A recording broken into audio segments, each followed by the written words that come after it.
बलराम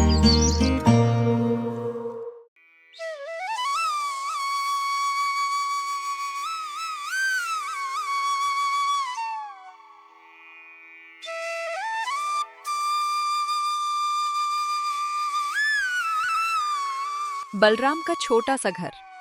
रात का समय है, चूल्हा जल रहा है। बलराम और उसकी पत्नी सुनीता बैठे हैं। बच्चे ठंड से सिकुड़ कर सो रहे हैं। सुनिए, अब तो जाड़े बहुत बढ़ गए हैं। देखिए ना, बच्चे कैसे ठंड में ठिठुर रहे हैं। वो पुराना कंबल अब एकदम तार तार हो गया है, उसमें से हवा आर पार निकल जाती है। मैं देख रहा हूँ सुनीता, मुझे भी बच्चों की ये हालत देखकर रोना आता है।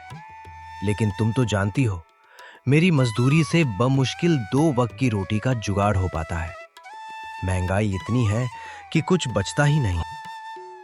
मैं समझती हूँ, पर हम बड़े तो जैसे तैसे काट लेंगे, लेकिन इन मासूम बच्चों का क्या?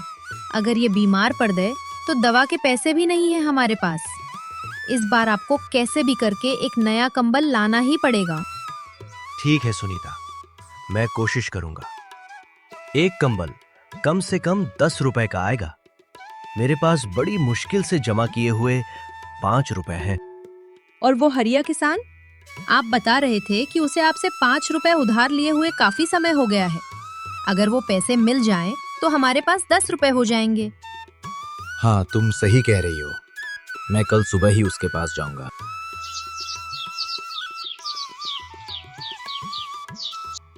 अगली सुबह बलराम घर से निकलने की तैयारी कर रहा है। सुनीता, मैं जा रहा हूँ हरिया के पास। अगर उसने पैसे लौटा दिए तो आज शाम तक मैं बच्चों के लिए नया कंबल ले आऊंगा। भगवान करे वो मान जाए। आप जल्दी जाना और कोशिश करना कि आज ही कंबल आ जाए। आज रात बहुत ठंड होने वाली है। मेरे पास ये 5 रुपए तो रखे हैं, बस 5 और मिल जाएं तो काम बन जाएगा। तुम चिंता मत करो, मैं खाली हाथ नहीं लौटूंगा।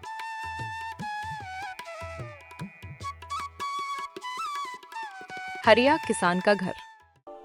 हरिया पे दरवाजे पर बैठा हुआ है।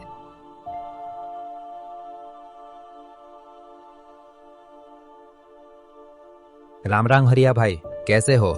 अरे बलराम भाई, आज सुबह सुबह मेरे घर पर कैसे आना हुआ? सब खैरियत तो है? सब ठीक है भाई। दरअसल मुझे पैसों की सख्त जरूरत पड़ गई है। सर्दियां शुरू हो गई हैं और बच्चों के पास ओढ़ने को कुछ नहीं है। अगर तुम मेरे उधार दिए हुए वो 5 रुपए लौटा देते तो मैं बाजार से एक कंबल खरीद लेता। बलराम भाई, तुम्हारा दुख मैं समझता हूँ, लेकिन क्या बताऊं, मेरी हालत तुमसे भी खस्ता है। फसल अच्छी हुई नहीं और घर में एक पैसा भी नहीं है।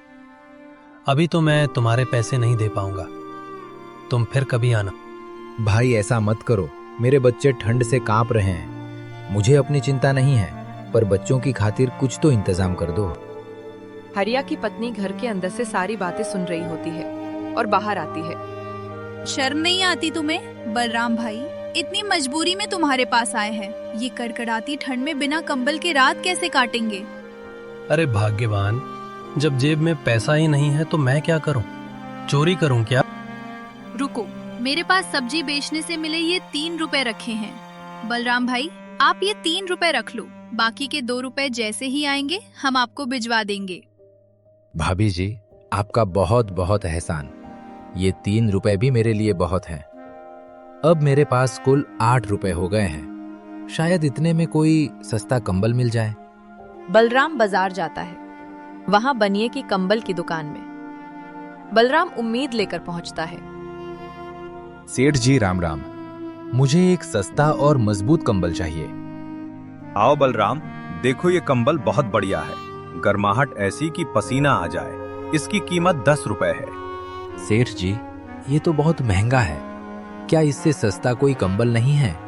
मेरे पास कुल 8 रुपए हैं। अरे भाई, ये आजकल का भाव है। 10 रुपए से कम में तो रुमाल भी नहीं आता ढंग का। तुम कंबल मांग रहे हो? 10 से 1 पैसा कम नहीं होगा। सेठ जी दया करो, मेरे पास बस यही 8 रुपए हैं। आप मुझे एक कंबल दे दो, बाकी के 2 रुपए मैं आपको 2-4 दिन में मजदूरी करके दे दूंगा। मेरे बच्चे ठंड में परेशान हैं। चल चल आगे बढ़, यहाँ कोई धर्मशाला नहीं खुली है। उधार मांगने वाले बहुत आते हैं, फिर शक्ल नहीं दिखाते। जेब में 8 रुपए हैं और ख्वाब 10 रुपए वाले कंबल का देख रहा है। जाओ यहाँ से, मेरा समय बर्बाद मत करो। बेचारा बलराम सेठ की बात सुनकर निराश होकर घर की ओर निकल जाता है। रास्ते में वो सोचने लगता है, हे भगवान, ये कैसी परीक्षा है। बड़ी उम्मीद से घर से निकला था, अब सुनीता को क्या जवाब दूंगा। बच्चे मेरा इंतजार कर रहे होंगे कि बापू कंबल लाएंगे। मैं एक बदनसीब पिता हूं जो अपने बच्चों की ठंड भी दूर नहीं कर सकता। तभी उसकी नजर सड़क के किनारे बैठे एक बूढ़े आदमी पर पड़ती है। अरे वो बुजुर्ग कौन है? वो तो ठंड से बुरी तरह कांप रहे हैं। लगता है वो किसी गहरी सोच में है। फिर बलराम वापस उस बुजुर्ग आदमी के पास गया। उस आदमी को ठंड से कांपता हुआ देखकर बलराम को उस पर तरस आ गया। फिर वो उस आदमी से बोला, बाबा, आप इस ठिठुरती ठंड में यहाँ खुले आसमान के नीचे क्यों बैठे हैं? आप कांप रहे हैं। क्या आपके पास घर नहीं है? बेटा, क्या बताऊं, मेरी किस्मत ही फूटी है। मैंने एक साहूकार से ब्याज पर 7 रुपये लिए थे। समय पर चुका नहीं पाया तो उस निर्दयी ने मेरा घर छीन लिया और मुझे बेघर कर दिया। 7 रुपए के लिए घर छीन लिया? ये तो बहुत अन्याय है। आपके बच्चे नहीं हैं क्या जो आपकी मदद करें? बच्चे तो है बेटा, पर वो घर बेचकर अपने हिस्से के पैसे लेकर शहर चले गए। अब इस बूढ़े बाप को कौन पूछता है? न रहने को छत है, न खाने को रोटी। लगता है आज की रात ये ठंड मेरी जान ले लेगी। अगर मैं इसे यहाँ छोड़कर चला गया तो ये बाबा सुबह तक नहीं बचेंगे। मेरे पास 8 रुपए हैं। अगर मैं इन्हें 7 रुपए दे दूं तो ये अपना घर वापस ले सकते हैं, लेकिन फिर मेरे बच्चों के कंबल का क्या होगा? बलराम बूढ़े आदमी की आंखों में देखता है और उसका दिल पसीज जाता है। नहीं, कंबल के बिना हम 1-2 रात और सिकुड़ कर सो लेंगे, पर इस बुजुर्ग की जान बचाना और इसे छत देना ज्यादा जरूरी है। इंसानियत इसी को कहते हैं। बाबा, रोइए मत। मेरे पास ये 8 रुपए हैं। इसमें से आप ये 7 रुपए ले लीजिए। जाइए और उस साहूकार को पैसे देकर अपना घर वापस ले लीजिए। आपको बाहर सोने की जरूरत नहीं है। बेटा, तुम मुझे जानते तक नहीं, फिर भी मेरी इतनी बड़ी मदद कर रहे हो। ये पैसे तो तुम्हारे भी किसी काम के होंगे। काम तो थे बाबा, मुझे बच्चों के लिए कंबल लेना था, लेकिन आपकी जरूरत मेरे कंबल से बड़ी है। आप ये पैसे रखिए और जल्दी जाइए। बेटा, तुम इंसान नहीं, देवता हो। आज तुमने एक लाचार को सहारा दिया है। मैं दिल से दुआ देता हूं कि तुम्हारी जिंदगी में कभी किसी चीज की कमी न रहे। ईश्वर तुम्हारी औलाद को हमेशा खुश रखे। तुम्हारी ये नेकी तुम्हें एक दिन बहुत बद्धा फल देगी। बस बाबा, आप खुश रहें, मुझे और कुछ नहीं चाहिए। बूढ़ा आदमी चला जाता है। बलराम खाली हाथ अपने घर की ओर मुड़ता है। पैसे तो गए, कंबल भी नहीं आया, लेकिन मन को एक अजीब सी शांति मिल रही है। किसी की जान बचाकर जो सुकून मिला, वो शायद रेशमी कंबल में भी नहीं मिलता। अब बस सुनीता को समझाना होगा।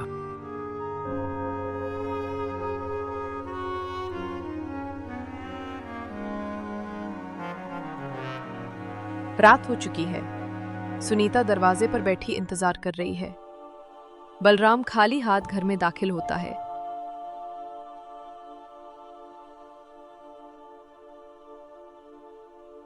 आप आ गए? मैं कब से आपकी राह देख रही थी। मेरी आंखें पतरा गई हैं। मन में अजीब अजीब ख्याल आ रहे थे। बताइए, कंबल कहाँ है? सुनीता, तुम बेकार में चिंता करती हो। हरिया ने पैसे देने से मना कर दिया, पर उसकी पत्नी ने दया करके 3 रुपए दिए थे। तो फिर कुल 8 रुपए हो गए थे ना?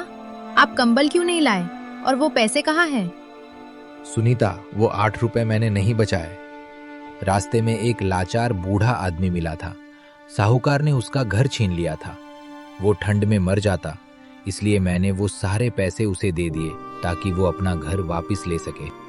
हे भगवान, आपने ये क्या किया?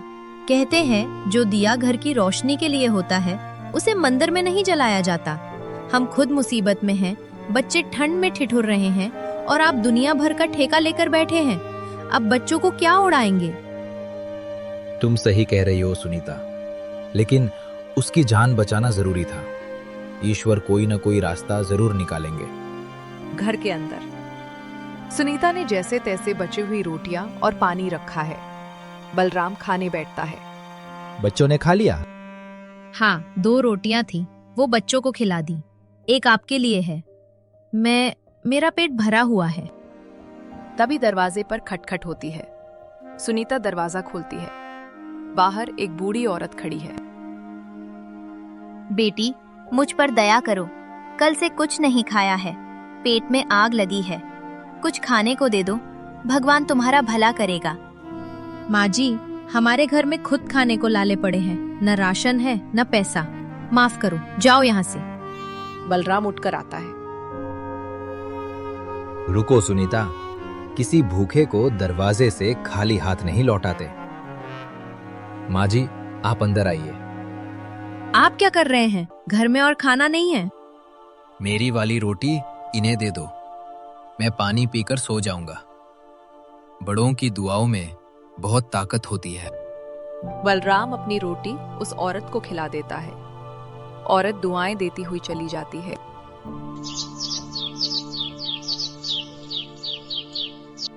सुनिए, ये घर में पड़ा आखिरी 1 रुपया है। जाइए, इससे थोड़ा आटा या चावल ले आइए। अब घर में एक दाना भी दिन बचा है। बच्चों की भूख अब मुझसे देखी नहीं जाती। ठीक है, मैं अभी जाता हूँ, तुम चिंता मत करो। बलराम बाजार की तरफ जाता है। रास्ते में उसे एक युवक और उसके बीमार पिता के रोने की आवाज आती है। बेटा, मेरी तबीयत बिगड़ती जा रही है। तू मुझे हकीम के पास क्यों नहीं ले जाता? क्या तू मेरे मरने का इंतजार कर रहा है? पिताजी, मैं क्या करूं? मेरे पास एक फूटी कौड़ी नहीं है। हकीम बिना पैसों के देखेगा नहीं। मैं तो खुद मजबूर हूं। भाई, क्या हुआ? तुम लोग क्यों रो रहे हो? भाई साहब, मेरे पिताजी बहुत बीमार हैं। अगर इनका इलाज नहीं हुआ तो ये बचेंगे नहीं। लेकिन मेरे पास इलाज के लिए पैसे नहीं हैं। अगर मैं ये रुपया दे दूं तो मेरे बच्चे भूखे रहेंगे, लेकिन अगर नहीं दिया तो ये पिता मर जाएगा। भूख से तड़पना किसी की मौत से तो कम ही है। भाई, ये 1 रुपया रख लो। मैं इससे अपने बच्चों के लिए राशन लेने जा रहा था। वे भी बहुत भूखे हैं, लेकिन तुम्हारे पिता की जान ज्यादा कीमती है। जाओ, इनका इलाज करवा लो। भाई साहब, आप इंसान नहीं, फरिश्ते हैं। आपने अपनी मजबूरी भूलकर मेरे पिता की जान बचाई है।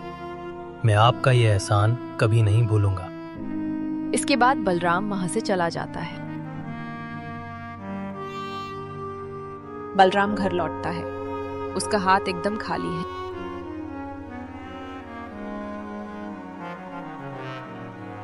राशन ले आए? जल्दी दीजिए, मैं खाना बना लूं। बच्चे भूख से रो रहे हैं। सुनीता, मैं राशन नहीं ला पाया। रास्ते में एक बीमार पिता को इलाज की सख्त जरूरत थी।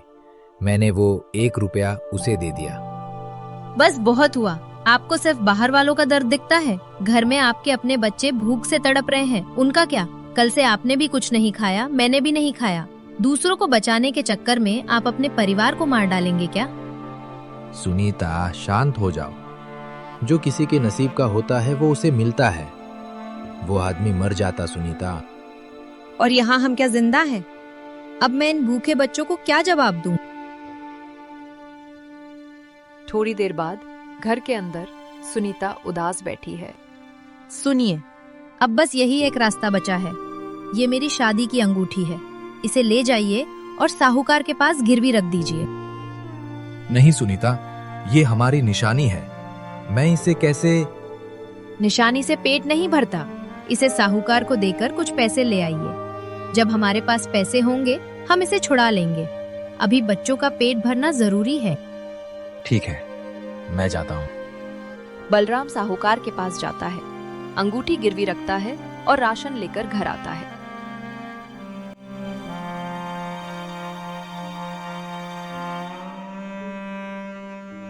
रात का समय। बलराम और उसका परिवार खाना खाकर सो चुके हैं। घर में अंधेरा है। तभी 2 चोर दीवार फांदकर अंदर कूदते हैं। जल्दी कर, अंदर छुप जाते हैं। राजा के सिपाही पीछे लगे हैं, अगर पकड़े गए तो सूली पर चढ़ा दिए जाएंगे। मैं तो तुझे पहले ही कह रहा था कि ये बड़ा हाथ मत मार। देख, अब जान के लाले पड़े हैं। ये सोने के सिक्कों की थैली हमारे लिए मुसीबत बन गई है। चुप कर, आवाज मत कर। ये किसी गरीब का घर लगता है, यहाँ कोई नहीं जागेगा। हम रात भर यहीं छुपेंगे। बाहर सिपाहियों की आवाज आ रही है। दोनों चोर दारे हुए हैं। सुन, बाहर सिपाहियों की आवाज आ रही है। अगर उन्होंने तलाशी ली और ये सोने के सिक्के हमारे पास मिले तो हम मारे जाएंगे। तू सही कह रहा है, जान है तो जहान है। अगर जिंदा रहे तो और चोरी कर लेंगे। तो क्या करे इस थैली का? इसे यहीं छोड़ देते हैं। इस घर के लोग वैसे भी गरीब दिखते हैं, अगर हम भाग गए तो बच जाएंगे। थैली के साथ भागना मुश्किल है। दोनों चोर सिक्कों से भरी थैली वहीं कमरे के कोने में छोड़ देते हैं और पिछले दरवाजे से भाग जाते हैं।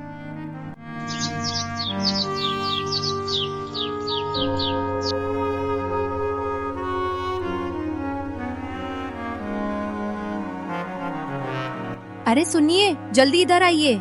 देखिए ये क्या है? क्या हुआ? सांप निकल आया क्या? नहीं, ये देखिए, एक भारी थैली पड़ी है। हे भगवान, ये तो सोने के सिक्के हैं। क्या? सोने के सिक्के? ये यहाँ कहाँ से आए? रात को तो यहाँ कुछ नहीं था। ये जरूर ईश्वर का चमत्कार है। आपने जो निस्वार्थ भाव से सबकी मदद की, अपना निवाला दूसरों को खिलाया, ये उसी का फल है। भगवान ने हमारी सुन ली। हे ईश्वर, तेरी लीला अपरंपार है। तूने छप्पर फाड़ कर दिया है। कुछ महीनों बाद बलराम ने एक पक्का मकान बनवा लिया और अपने परिवार के साथ खुशी से रहने लगा। देखिए जी, आज हमारा नया घर कितना सुंदर लग रहा है। बच्चों के पास अच्छे कपड़े हैं, खाने की कोई कमी नहीं है। वो दिन अब बुरे सपने जैसे लगते हैं।